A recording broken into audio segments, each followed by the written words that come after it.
Well, cheers, I do, buckaroos, and how the heck are you? I moved to the kitchen. I was going to go back outside again, but by golly, it is cold out there. Trying to get it. It's hard to tell before you hit the start button where everything is. There we go. There we go. Put that rigors up there. Let me see if I can adjust that angle just slightly there. And get where I want it there. Put stuff to where I need it to go. Some things just aren't cooperating with me at the moment. My wife tends to put stuff right in my way, and then I don't know where to put it later. There we go. There we go. Hey, good enough. Yeah, we run a professional show here in a fake show business. Anyway, wow. Didn't change my shirt. Still got the Springfield Brewing Company shirt on, even though I don't have a Springfield Brewing Company beer that I am drinking at the moment. But I didn't realize I had this left, man, until I went looking for something else and found it. It had one left: Boulevard Plaid Habit Canadian Whiskey Barrel Aged Imperial Brown Ale. It is. What is it, Tom? It is 13.9%. Wow, 9 IBUs. I bought this around Christmas time. Didn't realize I had it left. But my memory on it was pretty damn delicious. It is very big, though. And I decided I wanted to pair it with some whiskey. And I was looking at the whiskey that I have. I don't have a lot on hand at the moment. Um, but I paired it with the Riegers because the Riegers has a very high rye blend or rye mash to it, I guess I should say. I'm going to read just a little bit from their deal here. If I get my bifocals to work, we proudly present our 2018 Collector's Edition Kansas City Whiskey, our signature blend of corn, malt, and rye whiskey. So they don't call it a bourbon, even though it's probably a similar mash, but a corn, malt, and rye. So there we go. So I thought, they use it. This is aged in a Canadian whiskey barrel, which tends to have a high rye blend as well. So there we go. Really like this Riegers, man. It is pretty outstanding.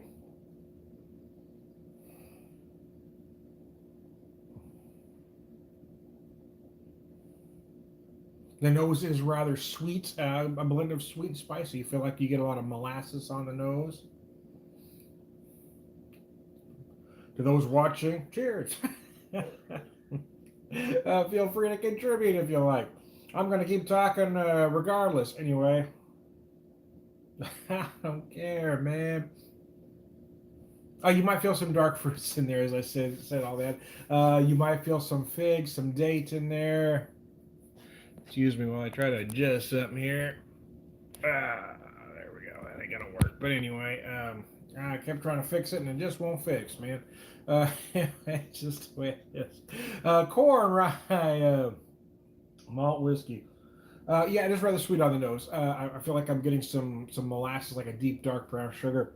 I also feel like I'm getting some dark fruit, fig, date, raisin, etc.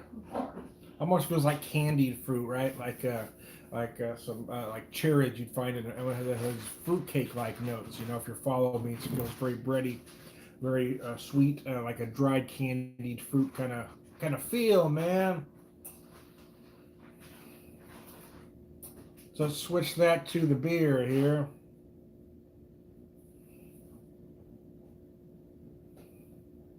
Feel all those barrel notes on the nose. Again, very malty.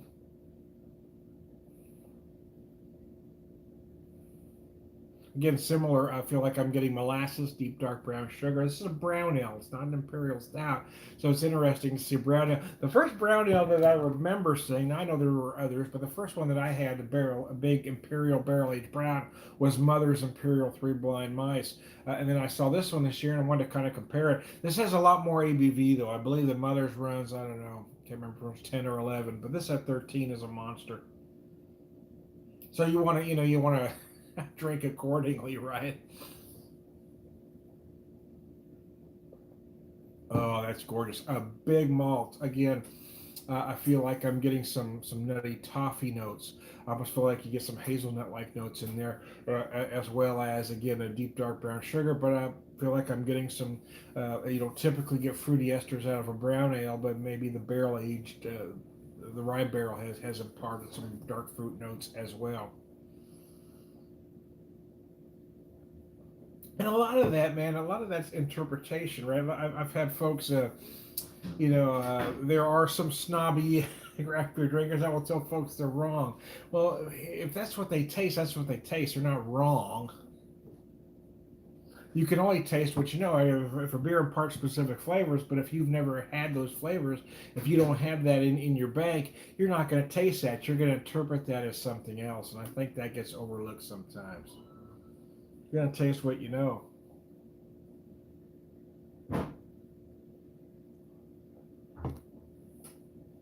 Plan on making some big potatoes for dinner. In fact, I am making some big potatoes for dinner, but I didn't realize that my sour cream got used, man, because I had no plans to get out and go to the store. And I asked specifically if I needed anything, and the answer was no. So, and then I find out I'm out of the one ingredient that I need for my baked potatoes. But oh well. Apparently, we're gonna have just baked potatoes with butter for dinner. It does frustrate me.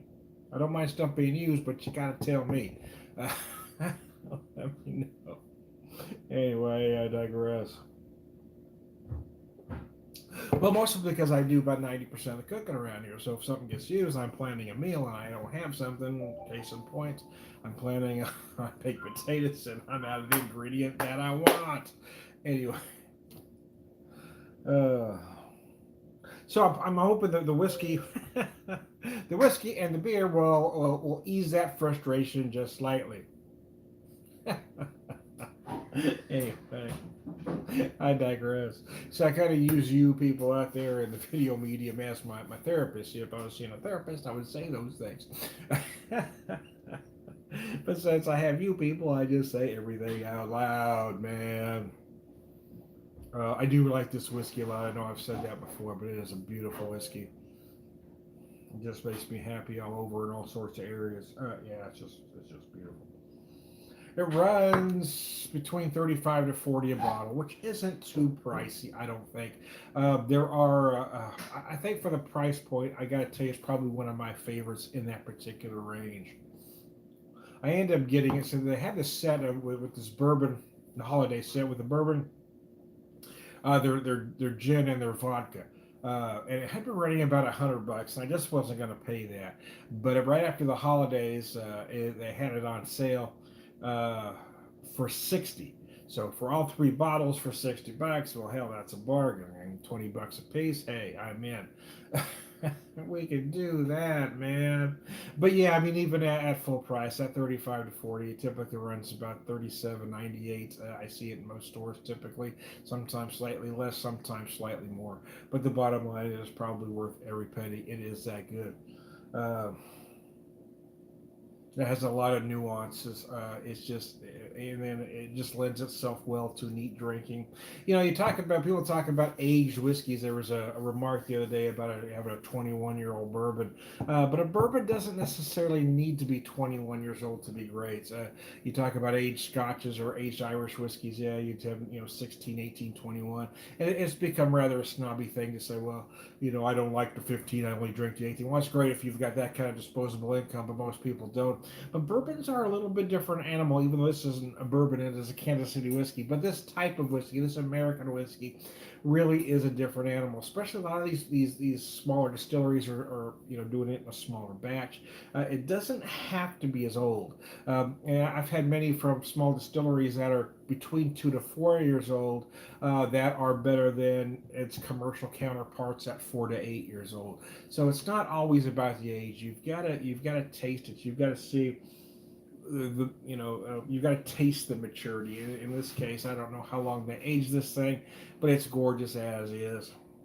But in most cases, a bourbon doesn't need to be 21 years old to be great. It is a different animal, and it does age differently than, say, its Scotch or Irish counterparts. Mm.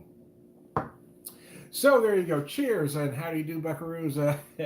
As I end this video, I am Tom the Beer Whisperer. I am Tom the Whiskey Whisperer, Whiskey Evangelist, prolific whiskey drinker, prolific beer drinker, Purveyor of Wisdom, all around good guy. Cheers, everybody.